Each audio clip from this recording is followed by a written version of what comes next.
फिरायला जायचं म्हटलं ना की काही ना काहीतरी कारण निघतातच. म्हणजे कधी पैसे नसतात तर कधी वेळ नसतो. आता बघा ना, उन्हाळ्याच्या सुट्ट्या सुरू झालेल्या आहेत पण कुठं बाहेर जावंसच वाटत नाही, कारण ऊनच तेवढं आहे ना.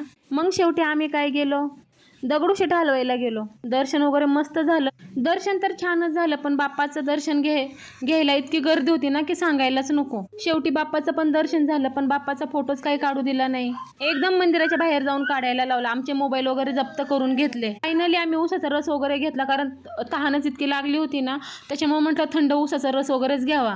शेवटी आजोळी 1-2 दिवस राहिले आणि दुसऱ्या दिवशी निघाले. तर हा घोडा म्हणाला, बसनी जाण्यापेक्षा चल मी घोड्यावरच तुला सोडवतो. उन्हाळा आणि उन्हाळ्यामध्ये तुम्हाला तर माहीतच आहे झाडे झुडपं कसली वाढलेली असतात. पण आमचं पुणे ते पुणेच ना. शेवटी बघा हिरवीगार झाडं तुम्हाला हे पुण्यामध्येच बघायला भेटते नाही. इतकी छान हिरवळ ना, इतकं छान फ्रेश वाटतं ना, ते फक्त पुण्यामध्येच वाटणार बरं का.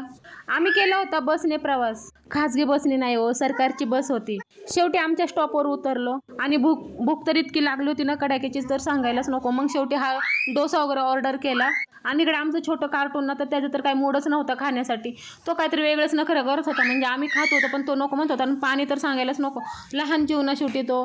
मग पाणी काय त्याने अर्धी बॉटल तर त्यांनी संपवली. हे बघा कशा प्रकारे पाणी पित आहे तो, आम्हाला पाजूच देत नाही. एवढंसं त्याचं वजन आणि त्या बाटलीचं तर त्याच्यापेक्षा जास्त वजन. आणि माझं कार्टून कसं त्याला वाकू वाकू बघत आहे. म्हणजे बहिणीची माया बघा ना, कसं त्याला सपोर्ट करत आहे ती. मग फायनली आलो घरी, थोडासा आराम वगैरे केला. आणि या छोटूचं तर चाललं होतं मला सायकलवर बसायचं.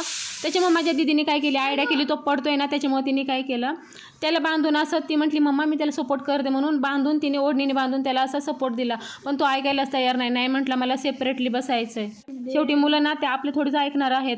आपण किती जरी जन्म दिला ना, तर ते मुलंच असणार आहेत आणि ते त्यांच्याच मनाचं खरं करतात, हो की नाही. जेव्हा आपण आईवडील होतो ना, तेव्हा समजतात ह्या गोष्टी. कशा आपण पण आपल्या आईवडिलांच्या गोष्टी काही ऐकल्या नव्हत्या ना, आणि त्या जोरावर आपण आता मुलांना तसं वागवतो. पण आपली मुलं आपले तसं ऐकतच नाही. माझा व्हिडिओ आवडला असेल तर शेअर सबस्क्राईब करायला विसरू नका. भेटू पुढच्या